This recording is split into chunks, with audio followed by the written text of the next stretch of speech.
He got me 2 years in prison. And you know who did it? My son-in-law. He set me up, then tried to visit me every month, acting like the victim. I refused every single time because I spent those 2 years planning one move. On the day of my release, he realized he'd lost. He screamed and dropped to his knees, begging, because betrayal doesn't go unpunished. Before continuing, subscribe to the channel and write in the comments what time it is in your region right now. The federal agents were already in my office when I got back from Sedona. I noticed the black SUVs first, 3 of them parked like they owned the place on East Camelback Road. Then I saw the yellow tape across my door. Barnes Tax Consulting in gold letters, 35 years of building trust with every client, now looking like a crime scene from some bad TV show. Frank Barnes? The agent who stepped forward had that particular blend of professional courtesy and absolute certainty that makes your stomach drop. I'm Special Agent Morrison, FBI Financial Crimes Division. We need you to come with us. My hands were shaking when they showed me the documents. $320,000. Gone. My client's money vanished through a maze of fraudulent tax returns I'd supposedly filed. The paperwork looked perfect. My signature, my client codes, even my goddamn coffee stain on one of the forms from last December. Mr. Barnes, this account was opened 4 months ago. Agent Morrison slid a bank statement across the interrogation table. The routing shows systematic transfers from your client's refunds. Small amounts, spread out. Very clever. I stared at the account number. I'd never seen it before in my life. Someone set me up, I said. My voice sounded hollow, even to my own ears. I don't know who, but someone with access. To your office? Your computer systems? Your client files? Morrison's eyebrow went up. Mr. Barnes, who else has that kind of access? That's when I realized how perfectly I'd been framed. My office manager retired 6 months ago. I'd been running everything myself, except when Kiara brought little Sammy by after school. Except when Brian, my son-in-law, my daughter's husband, stopped by to check on the old man while I grabbed lunch. Brian, who always seemed so interested in how my business worked. Brian, who'd asked to use my computer just to check real estate listings a dozen times. Brian, who had a key to the office because family should be able to help out. The trial lasted 3 days. My public defender was fresh out of law school and completely outmatched. The prosecution had everything.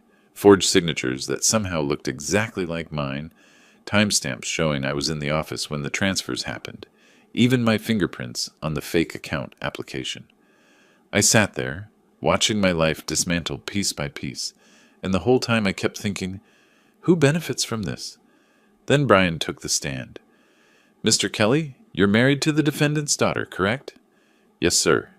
Brian looked uncomfortable, shifting in his seat like this was painful for him.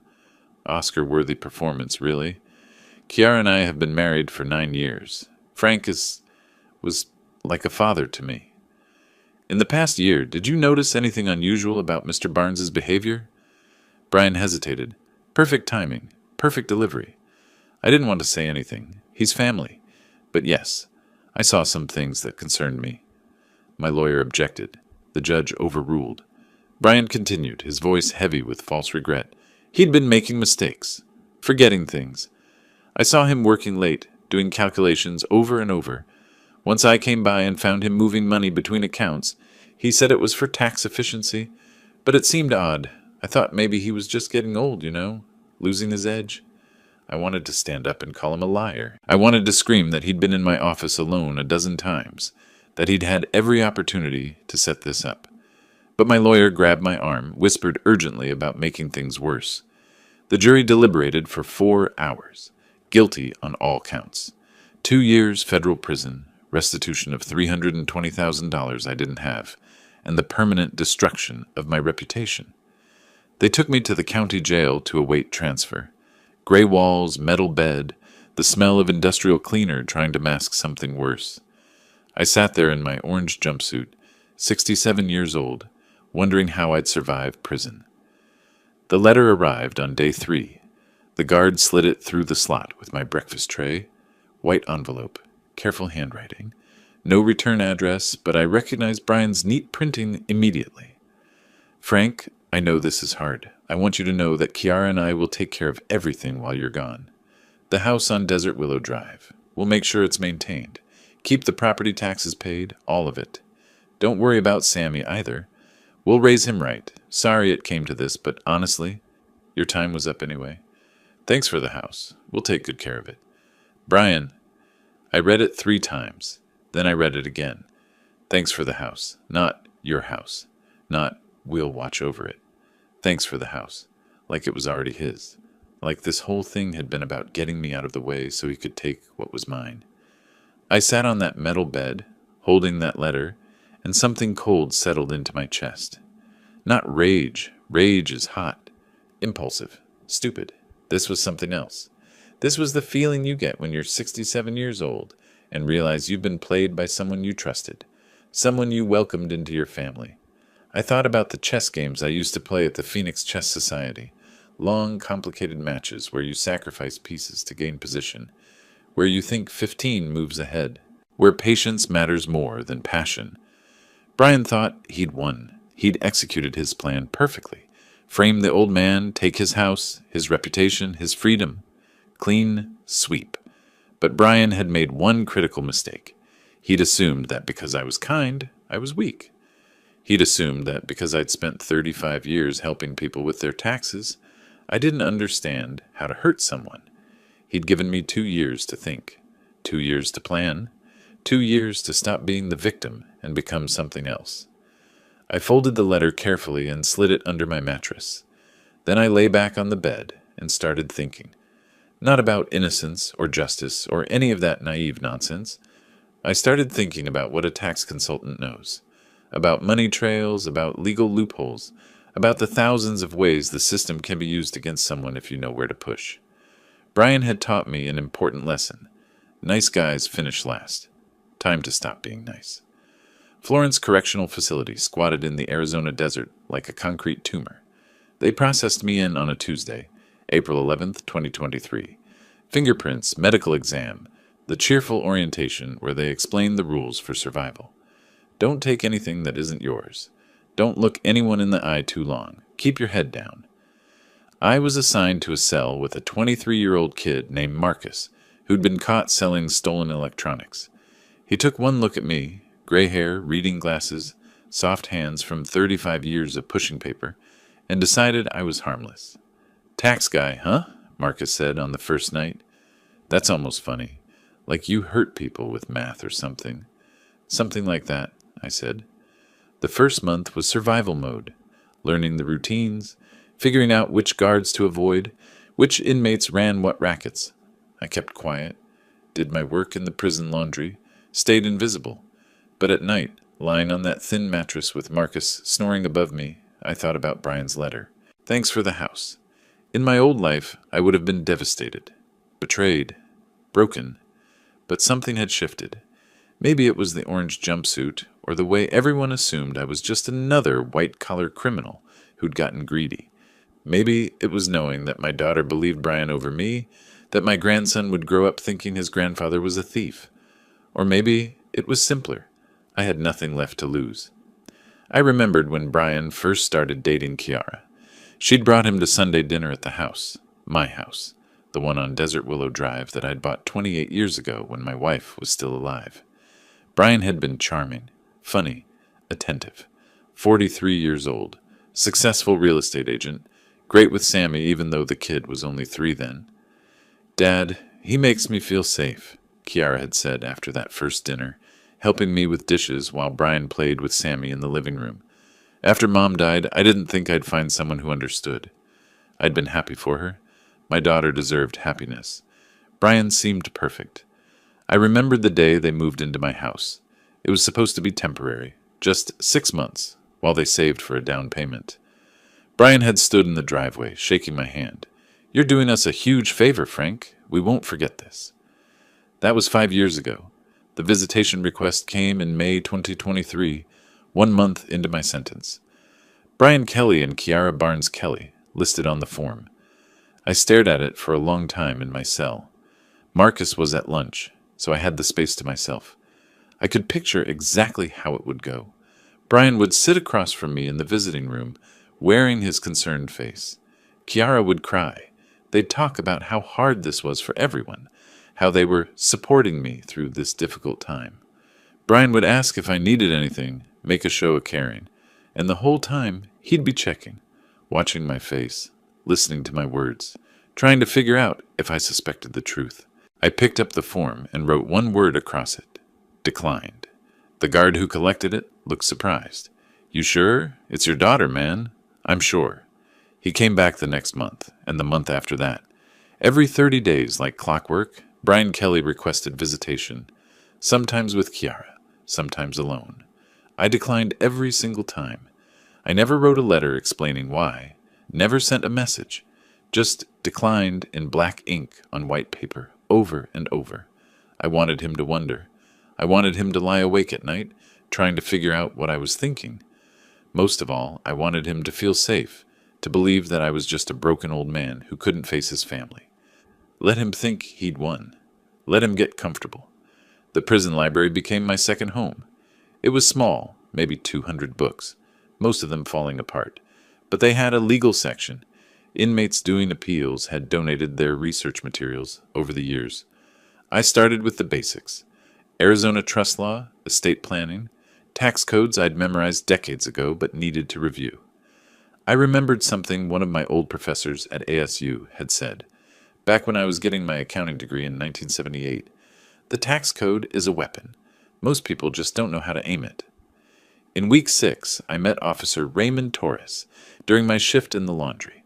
He was supervising, making sure we didn't steal the industrial-sized detergent bottles for some prison hooch operation. I recognized him immediately. I'd done his taxes for 12 years, helped him claim a home office deduction that saved him $4,000 on his mortgage refinance. Mr. Barnes? He looked genuinely shocked.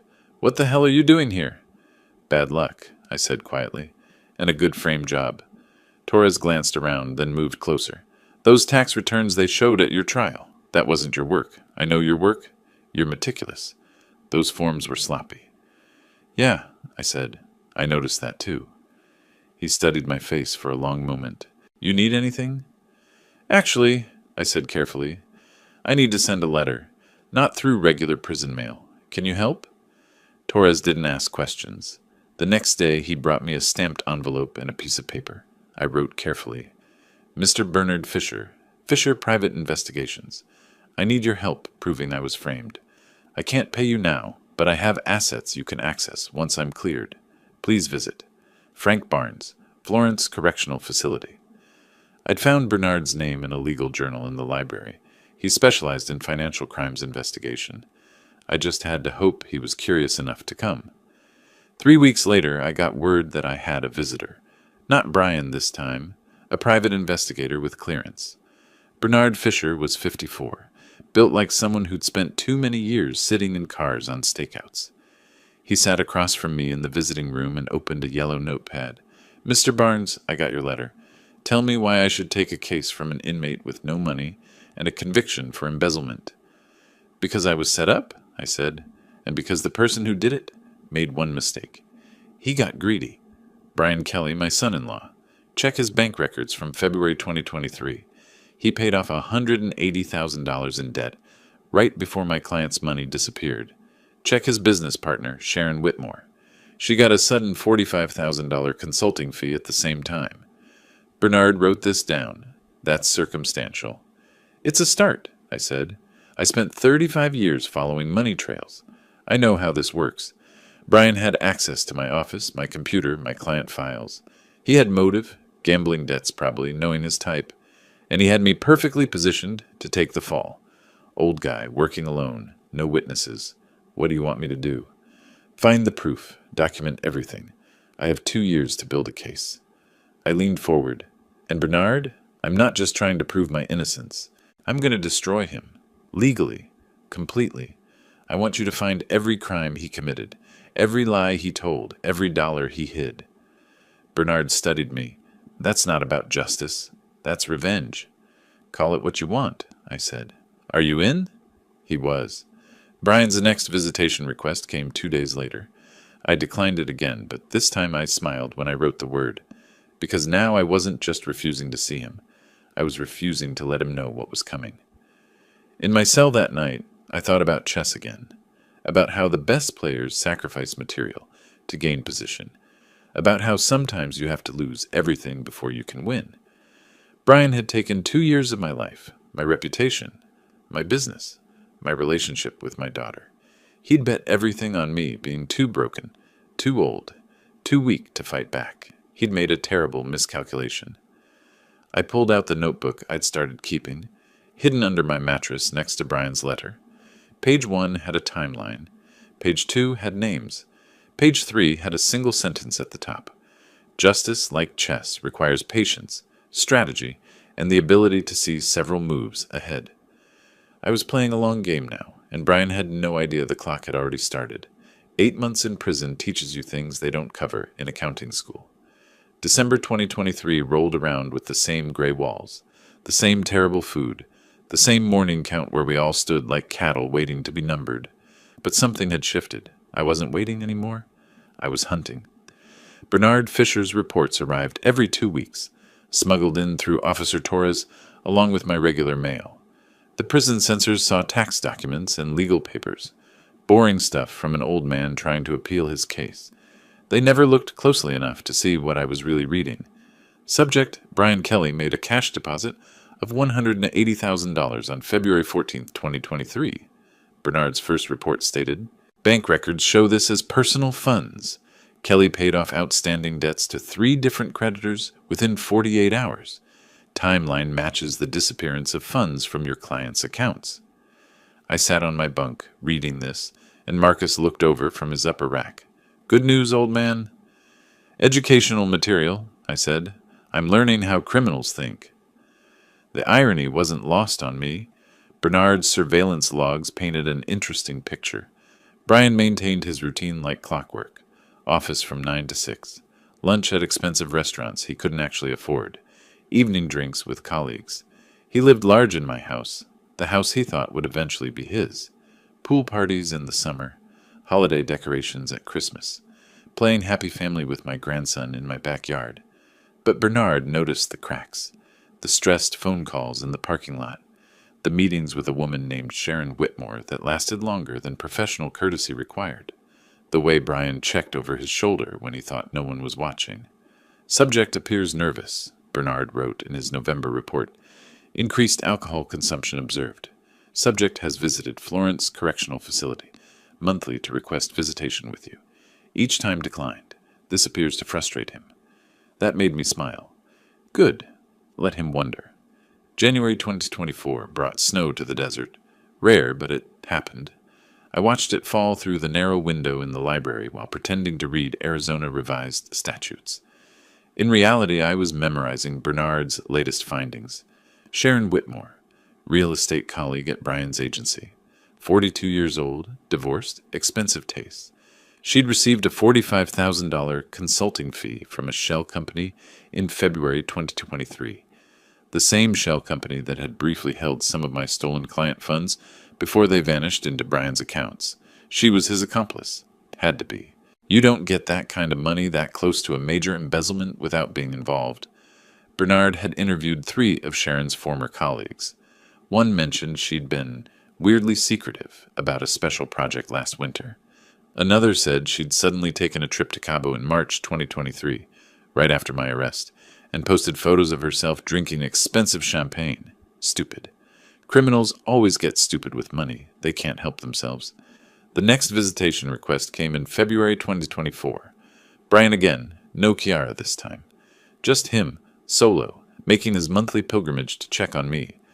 I imagined him in the waiting room, signing in, preparing his concerned face. I wrote declined with more force than necessary. The pen almost tore through the paper. Officer Torres collected the form and shook his head. He's been coming every month for almost a year, Mr. Barnes. Your daughter, too, sometimes. Maybe you should... No, I said. He needs to keep wondering why I won't see him. It's part of the plan. Torres didn't ask what plan. He'd learned not to. In my cell at night, I kept my notebooks hidden inside legal textbooks. Marcus never looked at them. He thought I was just another old guy trying to appeal his case. On page 14, I'd created a timeline. February 14th, 2023. Brian deposits $180,000 cash. February 15th and 17th, 2023. Brian pays off debts. March 3rd, 2023. My clients report missing refunds. March 8th, 2023. FBI arrests me. March 9th, 2023. Sharon Whitmore deposits $45,000. The pattern was so obvious it hurt. How had the FBI missed this? Or maybe they hadn't missed it. Maybe they'd just gotten lazy once they had their tax consultant in handcuffs. Clean conviction, case closed, move on to the next one. But I wasn't lazy, and I had nothing but time. April 2024 marked 1 year since I'd entered Florence Correctional Facility. The prison threw no parties. Marcus got released, hugged me goodbye, and promised to stay clean this time.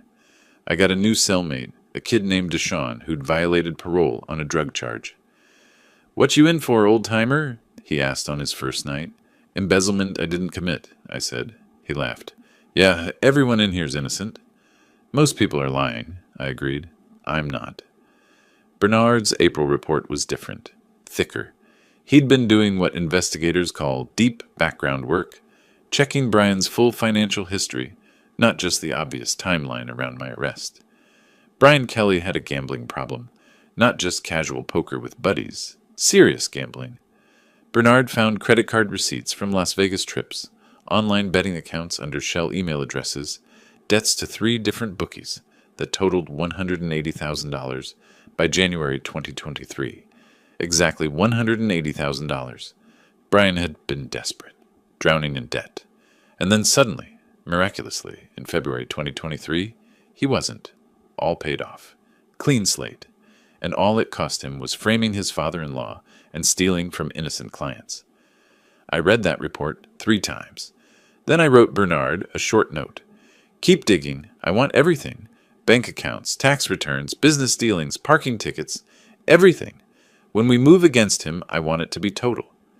Bernard's response came 2 weeks later. "Understood. Also, Kelly filed a visitation request for May, his 12th attempt.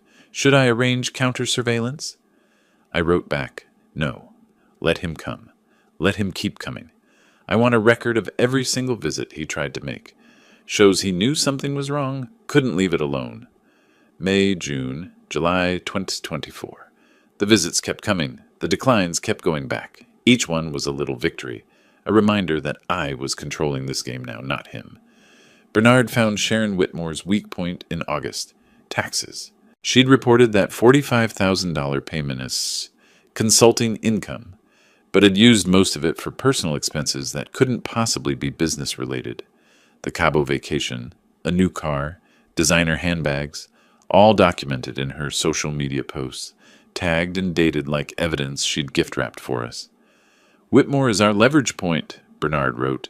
"If this goes to court, she'll flip on Kelly to save herself. Guaranteed." I filed that information away carefully. Not yet. Not until all the pieces were in position. September brought cooler nights and the realization that I'd been locked up for 17 months. 17 months of gray walls and bad food and the same routines. But I wasn't the same man who'd entered these gates. That man had been soft, trusting, naive enough to think good work and honest living meant something. This new version of me understood better. Life wasn't fair. Justice wasn't guaranteed.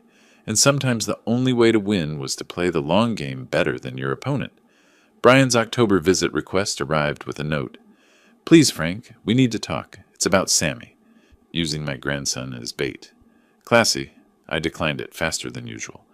Bernard's October report included photographs. Brian looking stressed outside his office. Sharon Whitmore having lunch with him, both looking serious. Brian checking his phone constantly, the universal sign of someone waiting for bad news. They knew something was coming. They could feel it. They just didn't know what. And that's exactly how I wanted it. December 2024 arrived cold and clear. 4 months until release. Time to stop gathering information and start building weapons. My public defender had been useless during the trial, but Bernard had found me someone better. Michael Cordova, a criminal defense attorney who actually believed in my innocence now that he'd seen the evidence. Cordova visited me on December 3rd, bringing a briefcase full of documents and a plan. "Mr. Barnes, the case for your appeal is strong," Cordova said in the visiting room. Fisher's investigation shows clear evidence of financial irregularities in Kelly's accounts. Timeline matches perfectly. We can file for post-conviction relief based on newly discovered evidence. That's step one, I said. What about step two? Cordova smiled slightly. You want to go after Kelly directly. I want to destroy him, I corrected. Legally. Completely. I want him to lose everything the way I lost everything. That requires a different kind of lawyer, Cordova said. Someone who specializes in trusts and estates. I know someone. That's how Catherine Ramos entered my life. 49 years old, sharp as broken glass, with a reputation for winning inheritance disputes that other lawyers called impossible. She visited me 1 week after Cordova, and I knew immediately she was perfect for this.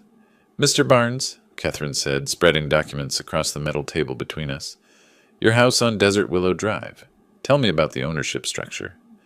I bought it in 1997, I said. Paid it off in 2011. When my wife died in 2020, I created a living trust for my grandson Sammy. He was only 6 at the time. The house went into the trust, with me as the trustee. So legally you don't own the house. The trust does. Correct. Catherine made a note. And who's living there now? Brian Kelly, my son-in-law, his wife Kiara, my daughter, and Sammy. They moved in 5 years ago. Temporary, they said. Then I got arrested, and suddenly they're treating it like it's theirs. Catherine's pen moved across her notepad. Did you give them permission to stay there while you're incarcerated? No. There's no formal lease, no rental agreement. They're just there. Interesting. Catherine looked up. Under Arizona law, if the trustee is incapacitated or imprisoned, the trust enters a dormant state until the trustee can resume duties or a successor is appointed. But here's the part your son-in-law doesn't know. You can still act as trustee from prison through a designated representative. And if you're released, you can activate a clause requiring review of all occupancy arrangements. English, please, I said. You can kick them out. Legally, and they won't see it coming until it's too late. For the first time in 20 months, I felt something like hope. Not the warm kind, the cold, calculating kind that comes from seeing your enemy's weakness. How long will it take to set up? I asked. I'll need access to the original trust documents. File some paperwork, maybe 6 weeks. Your release date is March 12th, 2025. Correct. Then I'll make sure everything's ready. The eviction notice can be served 90 days after your release. June 10th, middle of summer, when housing is expensive and scarce. I appreciated her attention to detail. Over the next 8 weeks, Catherine filed papers I barely understood. Amendments to the trust, designation of temporary successor trustee, notice of intention to review occupancy. All legal, all documented, all building toward the moment when Brian would realize he'd been living in a house that was never his and never would be. But that wasn't enough. I wanted more. In January 2025, I gave Bernard Fisher a new assignment. Find every dollar Brian Kelly earned that he didn't report to the IRS, every cash payment, every side deal, every penny he hid. I want a complete picture. Bernard's response came 3 weeks later. The report was 47 pages long. Brian hadn't just stolen my money. He'd been running unreported income schemes for years, cash payments from clients that never appeared on his 1099s, consulting fees from shell companies, under-the-table commissions from developers who wanted to avoid proper documentation. Bernard estimated at least $67,000 in unreported income just in 2024 alone. Add the $180,000 he stole from me, which he definitely didn't report as income because that would be admitting to theft, and you had $247,000 in taxable income the IRS knew nothing about. I'd spent 35 years helping people navigate tax law. I knew exactly what happened to people who hid that much money from the government. Penalties, interest, potential criminal charges. The IRS didn't play games. Bernard, I wrote back, document everything. I want dates, amounts, sources. Make it investigation ready. When I get out, we're handing this to the IRS. In February, Brian made his 20th visit request. 20 months of trying to see me. 20 months of me saying no. I wondered if Kiara knew how obsessed he'd become. I wondered if she questioned why her father refused to see his own family. Let her wonder. She'd chosen her side. The last report from Bernard before my release arrived on March 1st. He'd found the final piece.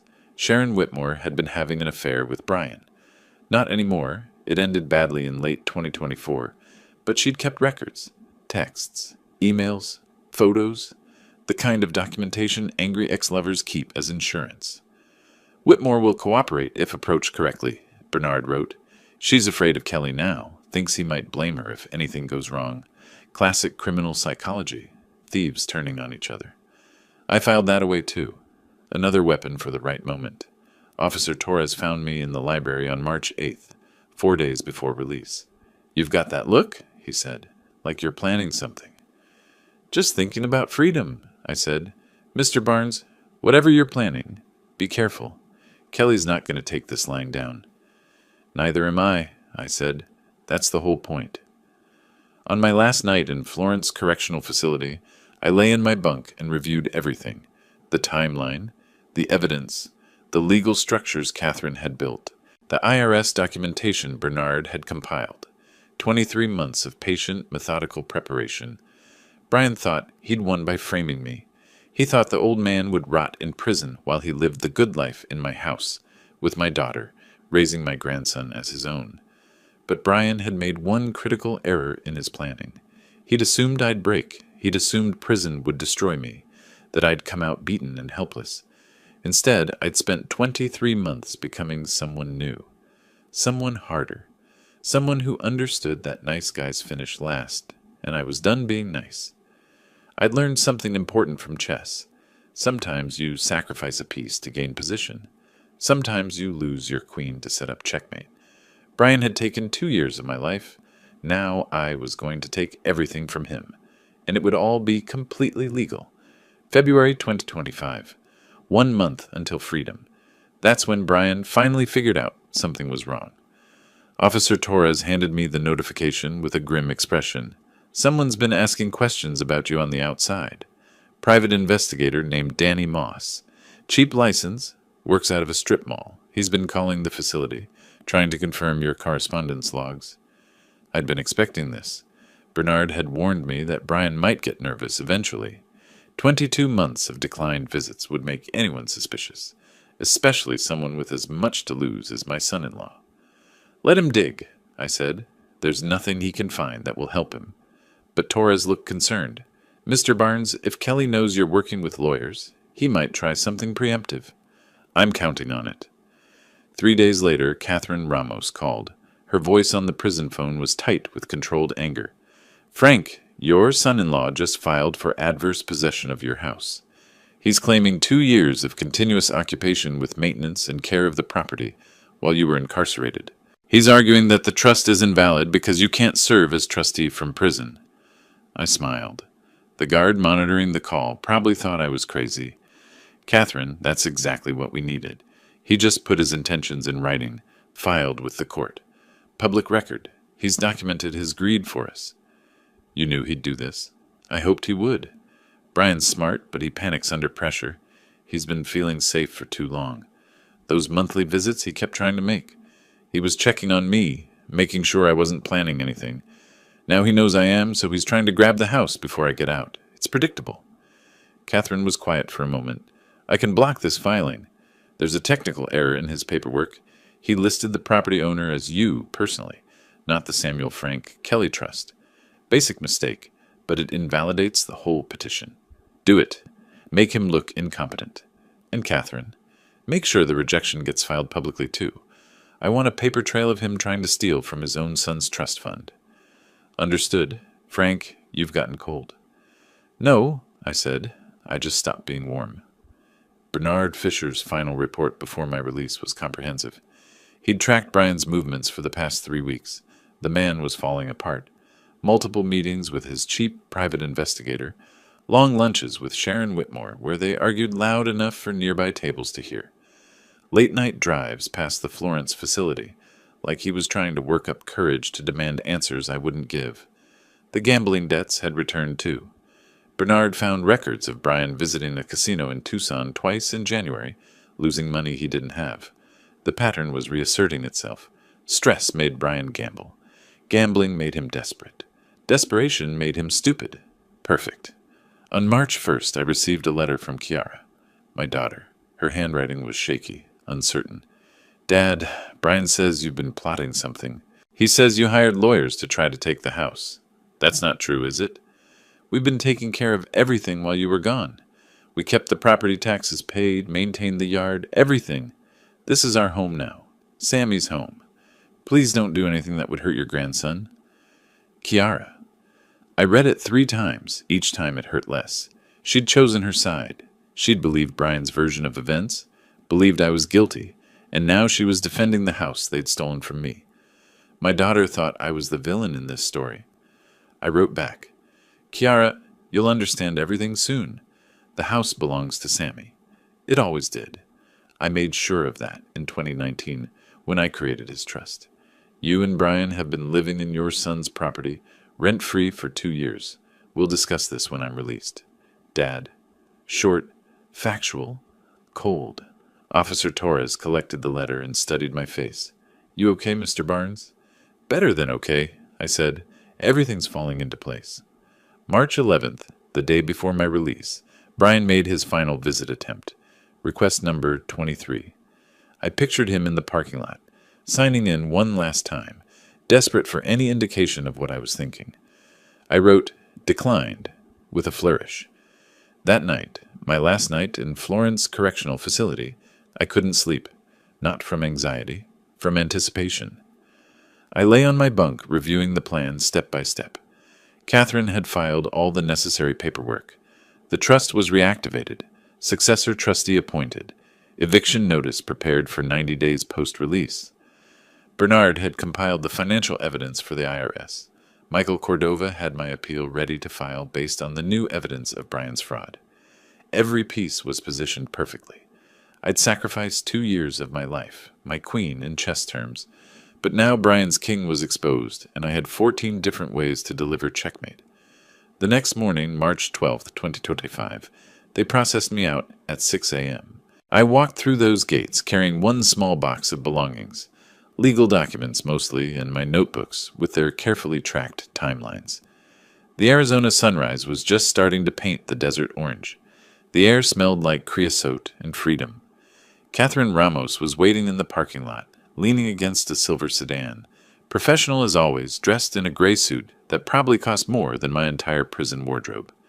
"Good morning, Frank," she said. "Ready to go home?" "Not yet," I said. "First, I need to make a statement." We drove to a bank in Phoenix where Catherine had arranged for me to access my accounts, frozen during my incarceration but now reactivated. I had $83,000 saved. Not much for 2 years of legal work, but Bernard and Catherine had agreed to defer most of their fees until after my appeal succeeded. "We believe in you," Bernard had said during our last prison meeting, "and we believe in taking money from people like Brian Kelly." From the bank, we went to a law office on Central Avenue. Catherine's firm occupied the entire 15th floor. Glass walls, modern furniture, the kind of place that screams success. We sat in a conference room overlooking downtown Phoenix, and Catherine spread documents across the mahogany table. "Everything's ready," she said. "The moment we file the eviction notice, Brian and Kiara will receive official notification. 90 days from today, June 10th, a sheriff will remove them from the property if they haven't vacated voluntarily." "And the accumulated rent?" I asked. $52,800 based on comparable properties in North Phoenix. The trust has legal standing to pursue collection. We can attach any assets Brian has, which, according to Bernard's research, isn't much. I looked at the paperwork. Months of preparation condensed into legal language that would destroy Brian's comfortable life. "One more thing," I said. "I want to be there when he gets the news. I want to see his face." Catherine smiled. "I thought you might. He's meeting you at the prison gates. Shall we surprise him?" They were waiting when we pulled into the Florence Correctional Facility parking lot. Brian's BMW, leased, Bernard's research had revealed, not owned, was parked near the exit gate. I could see them through the windshield. Brian in the driver's seat, Kiara beside him, Sammy in the back. My grandson, 8 years old now. I hadn't seen him since before my arrest. "You don't have to do this," Catherine said quietly.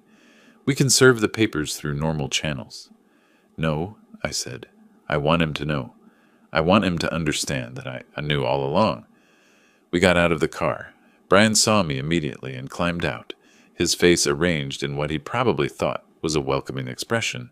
Concerned. Caring. The dutiful son-in-law picking up his father-in-law from prison. I'd spent 2 years imagining this moment. Reality was better. "Frank," Brian called out, walking toward me with his hand extended. "Welcome back. We're here to take you home."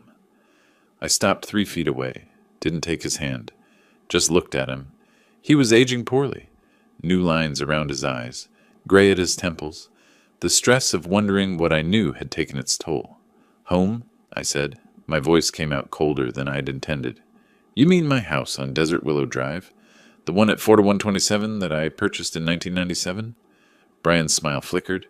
"Well, yes. We've been maintaining it for you. Everything's exactly as you left it.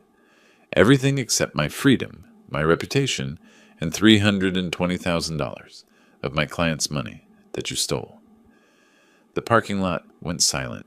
Kiara had gotten out of the car now, Sammy's hand in hers. Her face went pale. "Dad, what are you—" "Kiara, take Sammy back to the car," I said without looking at her. "This conversation is between me and Brian." Brian's fake smile was gone now. His jaw tightened. "Frank, I understand you're upset about what happened, but accusations like that—" "Accusations?" I pulled the envelope from my jacket, the one Catherine had prepared. "Let me tell you about accusations, Brian. February 14th, 2023. You deposited $180,000 in cash to pay off gambling debts. March 8th, 2023, I was arrested.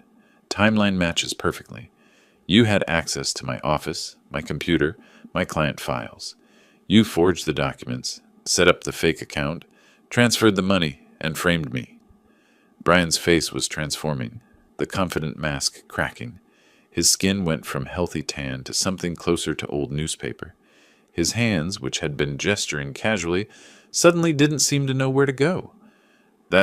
"You can't prove—" "I have 2 years' worth of proof, bank records, surveillance footage, witness statements." I took a step closer. "And your accomplice, Sharon Whitmore?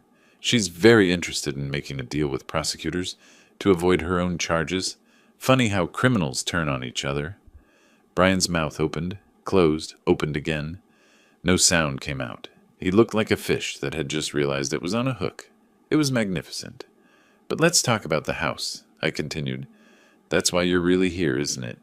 You thought you'd drive me back, get me comfortable, make sure I wasn't going to cause problems, keep me under control." "We're family," Brian managed. "We're not family. You're the man who destroyed my life to steal my property. Speaking of which—" I gestured to Catherine, who stepped forward with her briefcase. "This is Catherine Ramos, specialist in trust and estate law. Catherine, would you explain to Brian about the house?" Catherine's smile was professional and merciless. "Mr. Kelly, in 2019, Mr. Barnes transferred the property at 4127 Desert Willow Drive into an irrevocable living trust for the benefit of his grandson, Samuel Frank Kelly. Mr. Barnes served as trustee. Upon his incarceration, the trust entered dormant status. Now that Mr. Barnes has been released, he has transferred trusteeship to a professional trustee who will execute the trust's purpose, preserving the asset for the beneficiary." She handed Brian a document. He took it with shaking hands. "That's an eviction notice," Catherine continued. "You have 90 days to vacate the property. June 10th, 2025. You'll also owe $52,800 in fair market rental value for your 2-year occupation. The trust will pursue all legal remedies to collect this debt." Brian stared at the paper. His hands were trembling so badly the document rustled like leaves in wind. His face had gone from newspaper gray to something closer to white chalk. Sweat beaded on his forehead despite the cool March morning. "You can't do this," he whispered. "We have rights. Adverse possession, I filed—" "Your filing was rejected yesterday," Catherine said. "Technical errors. It's public record. You attempted to claim ownership of property held in trust for your own son. That shows intent to defraud, which will be very interesting to prosecutors when they review Mr. Barnes's case." "This is insane." Brian's voice cracked upward. "Frank, you're doing this because you're angry, but think about Kiara. Think about Sammy. You're going to make your own grandson homeless. Sammy owns the house, I said quietly. He'll get it when he turns 25. In the meantime, Kiara can rent an apartment like a normal adult. You, on the other hand. I paused, let the moment breathe. You're going to lose everything. The house is just the beginning. Brian's eyes went wide, actual fear now replacing the arrogance. What did you do? I spent 2 years planning, I said. Every month you came to visit, trying to make sure I didn't suspect anything. Every month I declined, and you went home more nervous. You should have left me alone, Brian. You should have taken your stolen money and disappeared. Instead, you got greedy. You tried to take my house, too. You're bluffing, but his voice had no conviction. Am I? I tilted my head.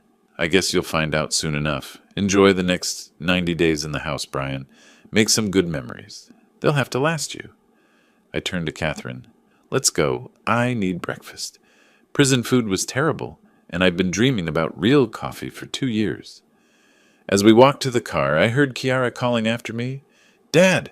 Dad, please! We can talk about this.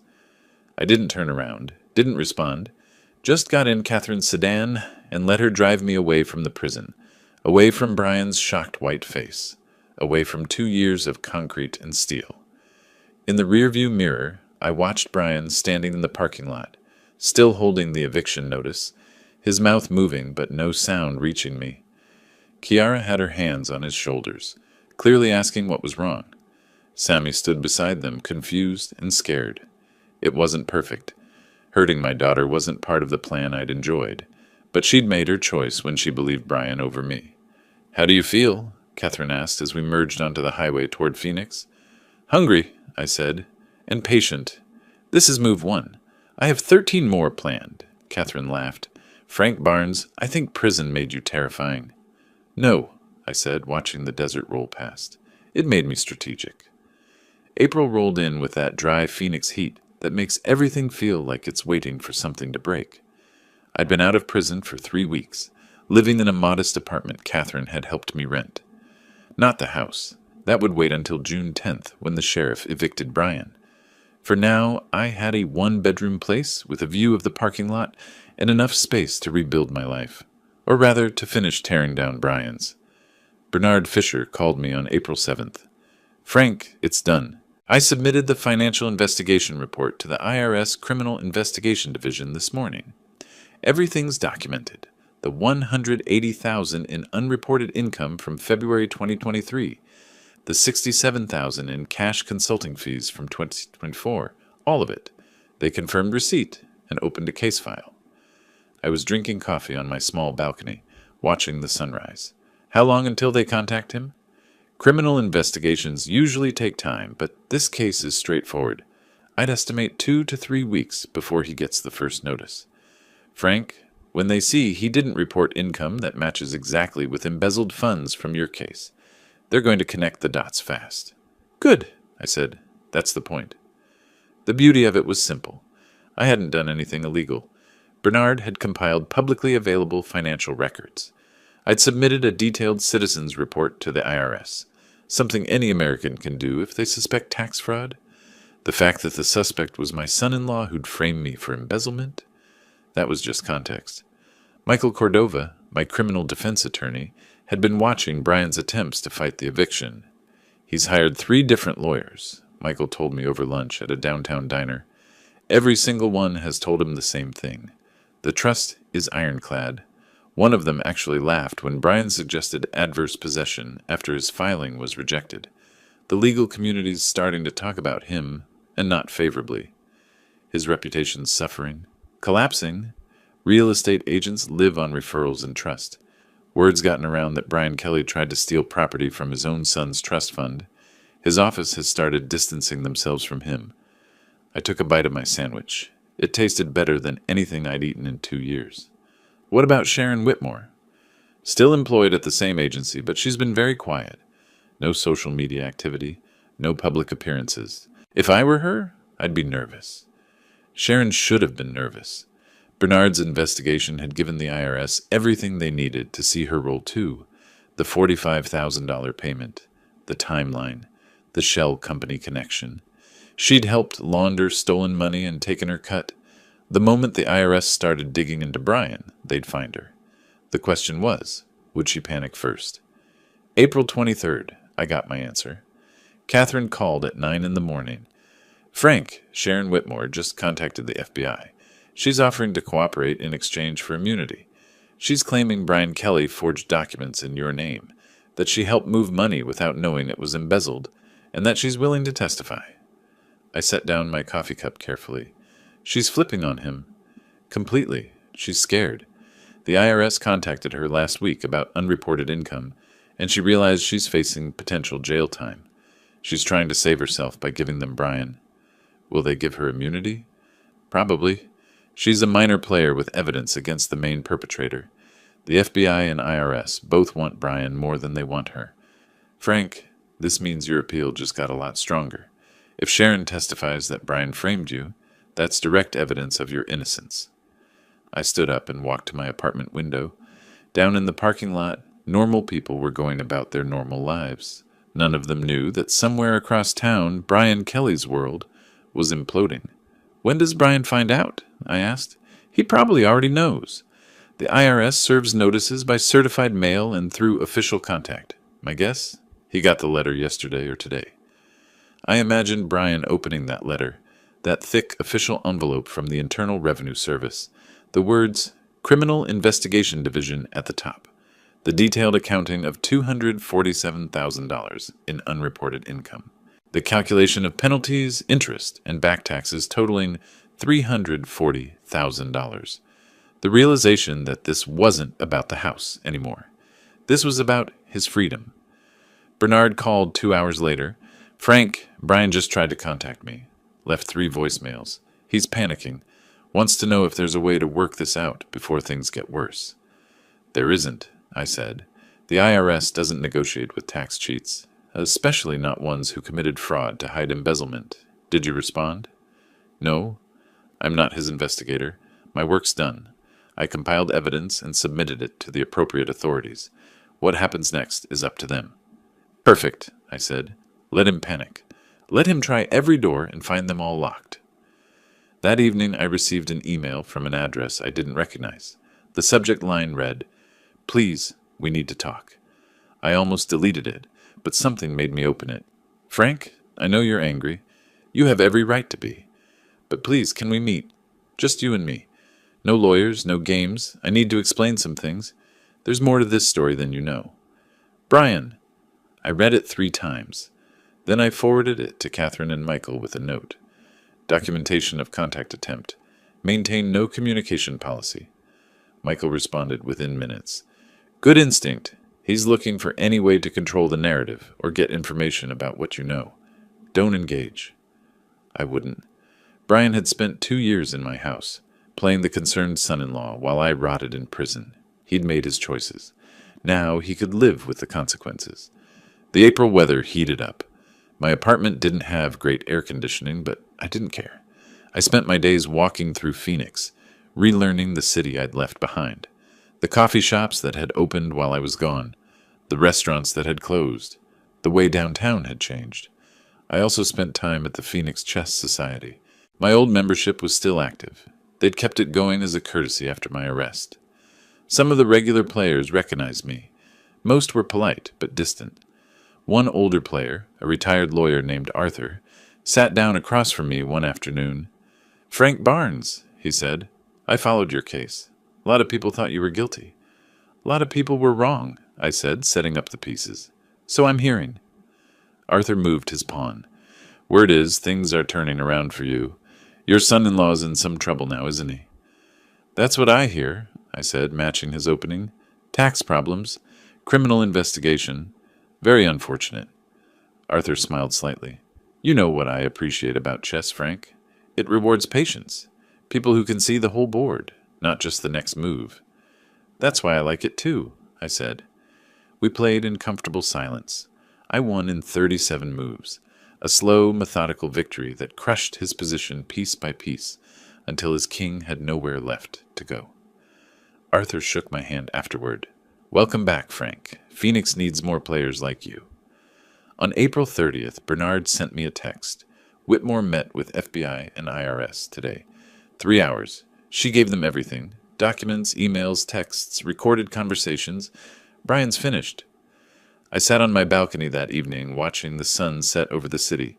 Somewhere out there, Brian was probably doing the same thing, but his sunset looked very different than mine. He was watching everything he'd stolen burn away. The house he'd tried to take, gone in 40 days. The money he'd hidden from the IRS, now evidence against him. The wife who'd believed in him, about to learn the truth. Sharon Whitmore would testify. The evidence would prove Brian forged my signature, stole my client's money, and framed me for his crimes. My conviction would be overturned. His life would be destroyed, and I wouldn't have broken a single law to make it happen. That's the thing about revenge. When you do it right, you don't need violence or threats or illegal acts. You just need to be patient enough to let your enemy destroy themselves with the same tools they used against you. Brian had used the law to frame me. Now I was using the law to expose him. Justice isn't always pretty, but it's efficient. May brought 2 things, desert storms and family drama. The storms I could handle. The drama was more complicated. Kiara showed up at my apartment on May 3rd without warning. I opened the door to find my daughter standing there, her face red from crying, her hands trembling.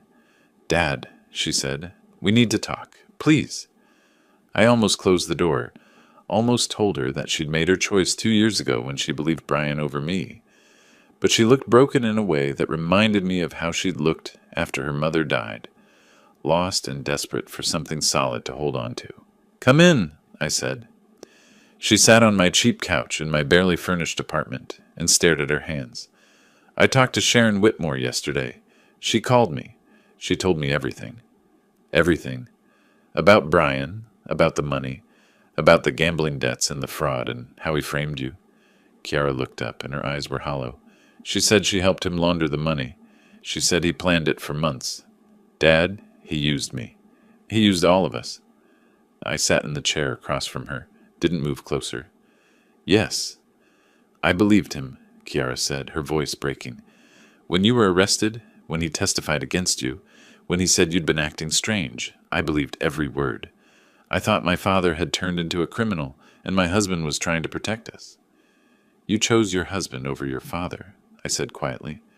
"That's not necessarily wrong, Kiara. You're supposed to be loyal to your spouse, but you should have asked more questions."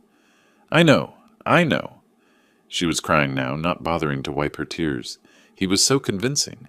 Every month when we went to visit you and you declined, he'd say you were ashamed, that you couldn't face us. He made it seem like you were the one pushing us away." "I was pushing you away," I said, "just not for the reasons he claimed. I was giving myself time to build a case against him." Kiara looked at me with something like fear. "Dad, what did you do?" "Brian's terrified. He got some letter from the IRS. He's been calling lawyers all week. The house eviction, the investigation. Is this all you?" "I reported his tax crimes to the appropriate authorities," I said. "I documented his fraud through legal investigation. I activated the trust I'd created for Sammy to protect my grandson's inheritance. Everything I've done has been legal, Kiara, unlike what Brian did to me. He's saying you're out for revenge, that you've turned cold." "I'm out for justice," I corrected. "There's a difference.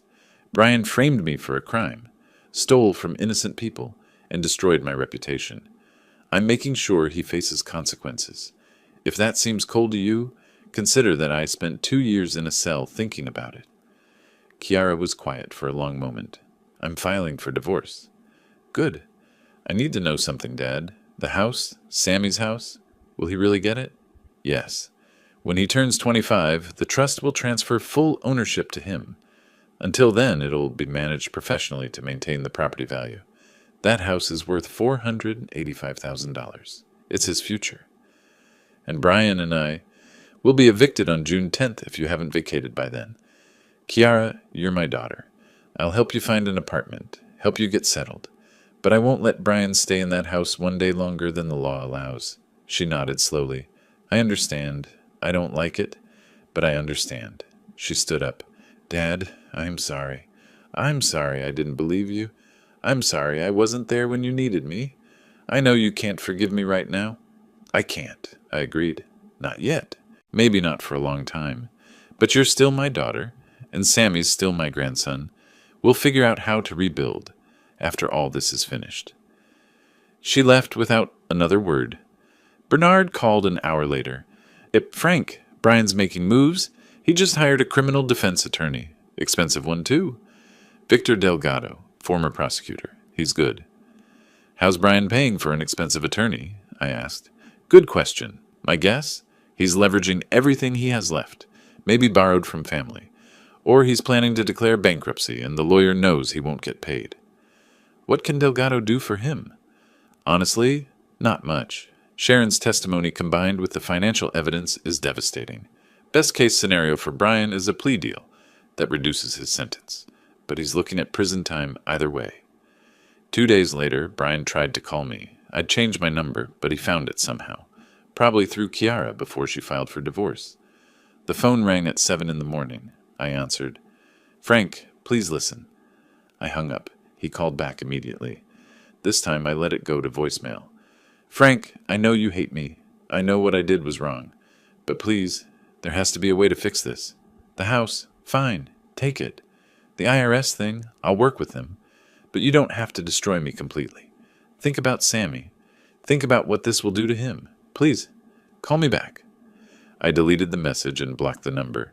Brian's attorney, Victor Delgado, tried a more formal approach. He sent a letter to Catherine requesting a meeting to discuss resolution options for all parties. Catherine called me to ask how to respond. Tell him no, I said. There's nothing to discuss. The IRS investigation is out of my hands. The eviction is a matter of trust law. I have no interest in helping Brian avoid the consequences of his actions. He's desperate, Catherine said. Desperate people do unpredictable things. He can't hurt me anymore, I said. What's he going to do? Frame me for another crime while under federal investigation himself? He's cornered, Catherine. Let him panic. The real estate agency where Brian worked made their move on May 15th. They fired him. The official reason was violation of company ethics policies, but everyone knew why. Having an employee under criminal investigation for tax fraud and embezzlement was bad for business. Bernard confirmed it through his sources. Kelly cleaned out his desk yesterday afternoon. There was apparently a scene. He argued with his supervisor, claimed he was being unfairly targeted, threatened to sue for wrongful termination. Security escorted him out. Without his job, Brian had no income. Without income, he couldn't afford Victor Delgado or any other attorney. The expensive lawyer would drop him soon, leaving him with a public defender who'd be overwhelmed and ineffective. The same kind of public defender I'd had at my trial. The symmetry was almost poetic. Kiara called me on May 21st. Dad, Brian came by my apartment last night, the one I'm renting while I wait for the house situation to resolve. He was drunk and angry. He blamed you for everything. The investigation, the eviction, me leaving him, losing his job. All of it. He said you'd planned this for 2 years, that you were obsessed with destroying him. Is Sammy okay? I asked. He wasn't there. He was at my friend's house for a sleepover. Brian left before things got worse, but Dad, he's unraveling. I'm scared he might do something stupid. Did you call the police? No, I wanted to warn you. I thought about this. Brian, drunk and desperate, blaming me for his own crimes. It fit the pattern. He'd never taken responsibility for anything in his life. Why start now? Kiara, if he contacts you again, call the police. Document everything. Get a restraining order if necessary. And don't tell him anything about me, where I live, my phone number, nothing. Okay. Dad, be careful. I've been careful for 2 years, I said. I'm not stopping now. But that night, alone in my apartment, I thought about what Catherine had said. Desperate people do unpredictable things. Brian had everything to lose. His house, his job, his family, his freedom. Men in that position sometimes make violent choices. I called Bernard. I need you to monitor Brian Kelly, his location, his activities, his contacts. Can you do that? Surveillance? Frank, that's expensive. I have money. Do it. I need to know if he's planning something. Bernard was quiet for a moment. You think he might try to hurt you? I think a man who'd frame his father-in-law for embezzlement might do anything when he's cornered, I said. and I'd rather be paranoid and safe than trusting and dead. Understood. I'll start tomorrow. I sat on my balcony until midnight, watching the city lights. Somewhere out there, Brian was probably doing the same thing, but his night was darker than mine. His future was measured in prison years and bankruptcy filings. Mine was measured in restored reputation and quiet revenge. But Kiara was right about one thing. This wasn't over yet. Brian still had 3 weeks until the eviction. 3 weeks to be desperate. 3 weeks to make a final, stupid mistake. I just needed to make sure that mistake didn't involve me ending up dead. June 10th, 2025. Eviction Day. I arrived at the house on Desert Willow Drive at exactly 10 in the morning. The Maricopa County Sheriff's Department cruiser was already there, parked in the driveway I'd paved 15 years ago. Deputy Martinez stood by the front door, official papers in hand, looking professionally bored. Catherine pulled up beside me in her sedan. "Ready for this?" she asked. "I've been ready for 2 years," I said. The house looked the same as when I'd left it. White stucco, red tile roof, desert landscaping that required minimal water. My house. The one I'd bought in 1997 for $160,000 and had paid off by 2011. The one worth $485,000 now. The one Brian Kelly thought he could steal. The front door opened. Brian stepped out. He looked terrible. Unshaven, clothes wrinkled, eyes bloodshot and wild. The confident real estate agent who'd testified against me in court was gone. This was a cornered animal, desperate and dangerous. "You can't do this," he shouted before I'd even gotten out of the car. "This is my home. Sammy's home. You're making your own grandson homeless, you selfish."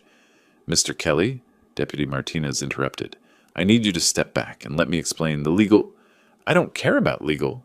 Brian's voice cracked upward. "This whole thing is Frank's revenge. He's been planning this since prison. He's obsessed." I walked toward the house slowly, deliberately. Catherine stayed a few steps behind me, briefcase in hand. Brian saw me approaching, and his face transformed, rage mixing with something that looked like genuine fear. "Frank, please!" His tone changed, became pleading. "Please, we can work something out. I'll move out. Fine. But don't do the IRS thing. Don't testify against me. You'll destroy me completely." "I'm not testifying against you," I said calmly. "Sharon Whitmore is. I'm just a concerned citizen who reported tax fraud to the appropriate authorities." Brian's hands were shaking. Not from cold, it was already 85 degrees, but from stress, fear, maybe withdrawal. "You planned this, every piece of it. The trust, the investigation, all of it. You spent 2 years planning how to destroy me."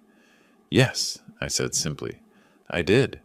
That's not justice. That's revenge. Brian, you framed me for embezzlement. You stole $320,000 from innocent people and made sure I went to prison for it. You testified against me in court, lived in my house, tried to steal my property through legal manipulation, and used my grandson as a shield. Now you're facing consequences. That's not revenge. That's accountability." Deputy Martinez cleared his throat. "Mr. Kelly, I have an eviction order signed by Judge Morrison. You need to vacate the premises immediately. You can take personal belongings, but the property reverts to the trust as of today." Brian looked at the deputy, then at me, then at Catherine. His eyes were desperate, searching for any angle, any escape. There wasn't one.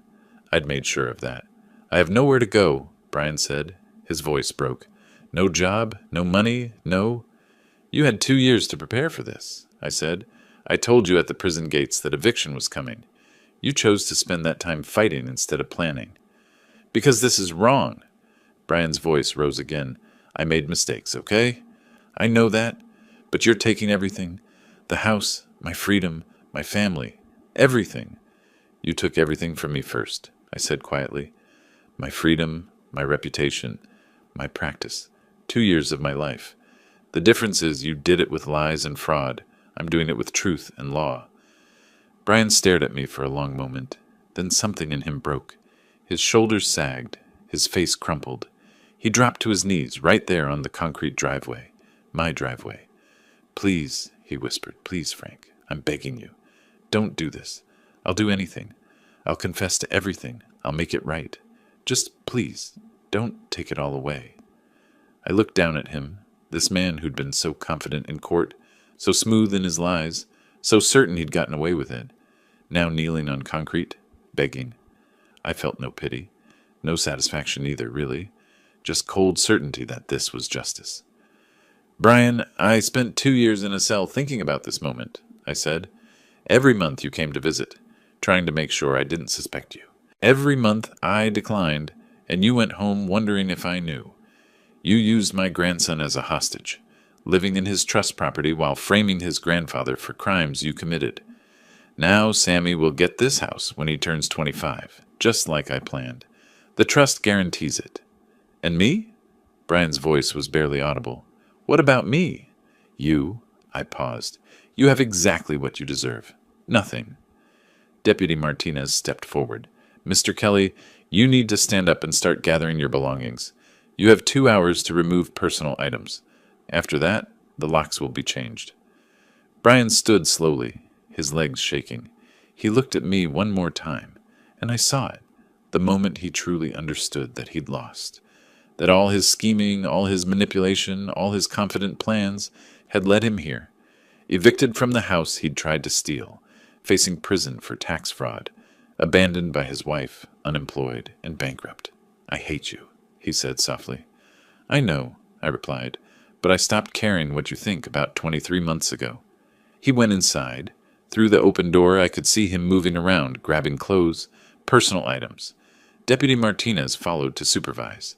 Catherine stood beside me on the driveway. "How does it feel?" she asked quietly. "Efficient," I said, "like closing a well-organized case file." 40 minutes later, Brian emerged with 2 suitcases and a cardboard box. That was all he was taking from the house he'd lived in for 5 years. Deputy Martinez escorted him to a beat-up Honda Civic parked on the street, a friend's car probably, since Brian's BMW had been repossessed 2 weeks ago. Brian loaded his belongings into the trunk. He didn't look at me again, just got in the passenger seat and drove away. I watched the car disappear around the corner. Then I turned to Catherine. "Let's change the locks. I want to inspect the property." Inside, the house was both familiar and foreign. Same layout, same bones, but Brian and Kiara had changed things. New furniture, different paint colors, photos of Sammy on the walls, my grandson growing up in my house while I sat in prison. But it was still my house, still the place I'd built a life with my wife, still the home that would belong to Sammy when he was old enough. I walked through the rooms slowly, cataloging what needed to be fixed, what needed to be replaced. Catherine followed, taking notes for the trust's property manager.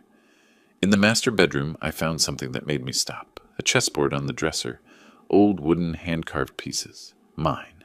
The one I'd left behind when I was arrested. Brian had kept it, maybe played on it, maybe thought it was his now. I picked up the white king and held it for a moment. Then I set it back in its starting position. "Checkmate," I said quietly. August 2025. The Phoenix summer hit its peak. 115-degree days that made the desert shimmer like liquid glass. Brian Kelly's plea hearing was scheduled for August 14th. I attended, not because I had to, because I wanted to see it finished. The federal courtroom was cold with aggressive air conditioning. Brian sat at the defendant's table in an orange jumpsuit, looking 20 years older than when I'd last seen him. His public defender, the expensive Victor Delgado, had dropped him within 2 weeks, shuffled papers nervously.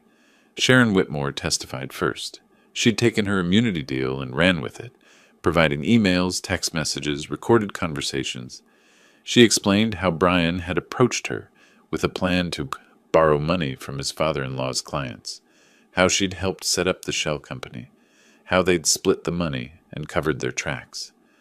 "I didn't know he was going to frame Mr. Barnes specifically," she said, not meeting anyone's eyes. "I thought he'd just take the money. But then the FBI arrested Frank, and Brian testified against him, and I realized what he'd done. I was scared to say anything.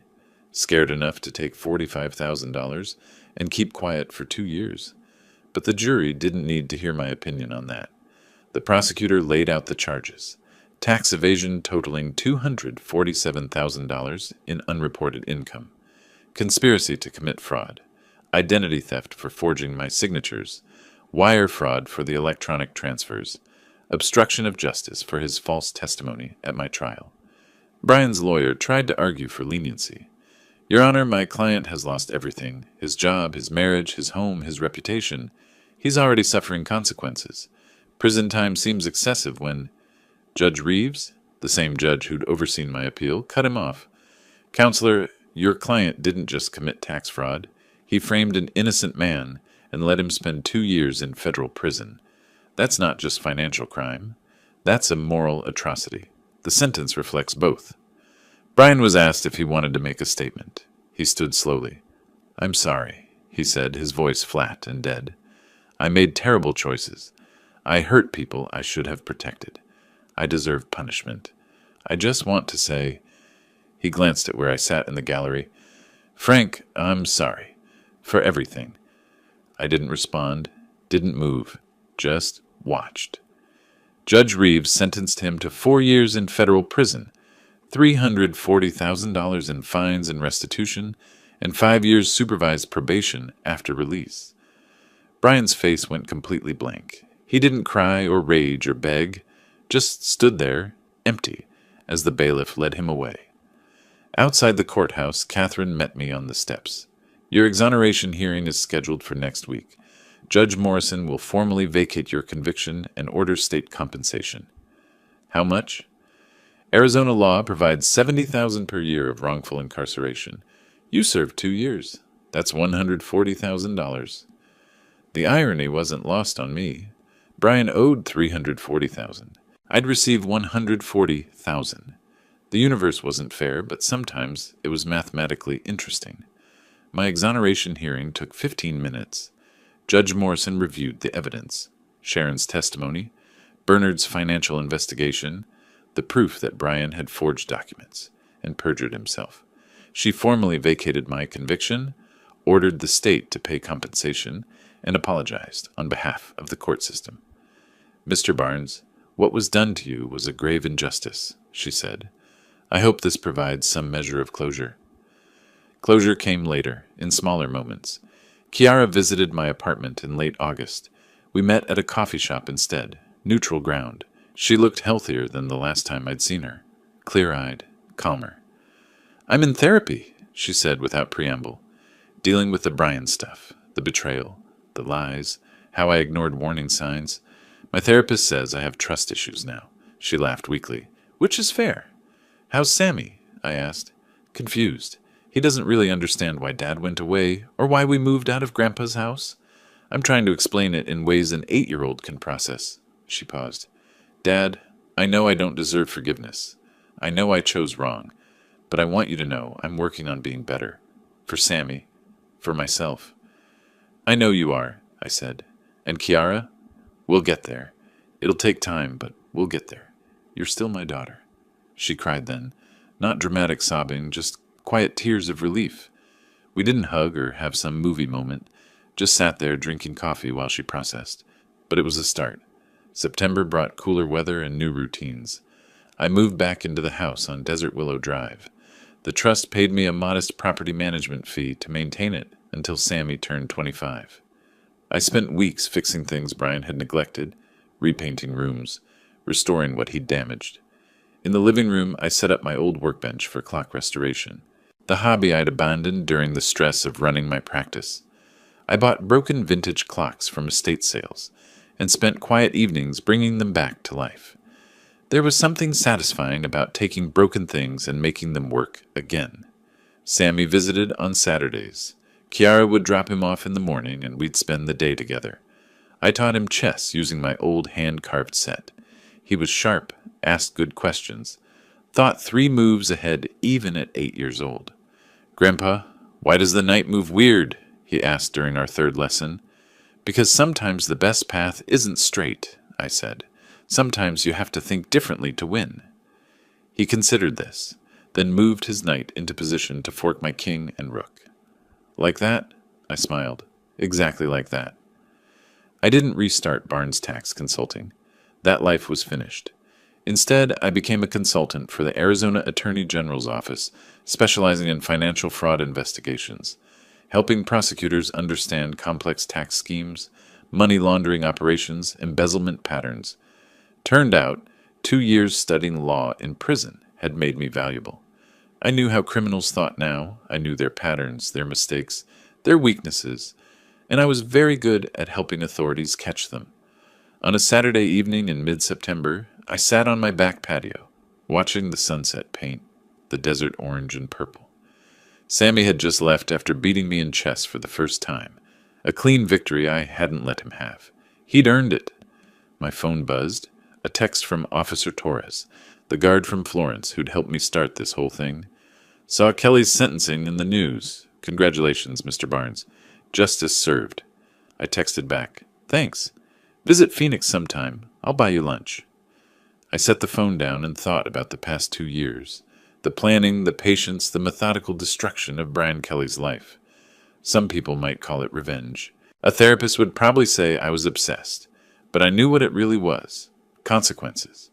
Brian had chosen to frame an innocent man. I'd chosen to make sure he paid for that choice. Everything I'd done was legal, documented, and justified. Justice, like chess, requires patience, strategy, and the ability to see several moves ahead. I'd played this game for 2 years, and I'd delivered checkmate. If you like this story, please like this video, subscribe to the channel, and share your impressions of this story in the comments. To listen to the next story, click on the box on the left. Thank you for watching,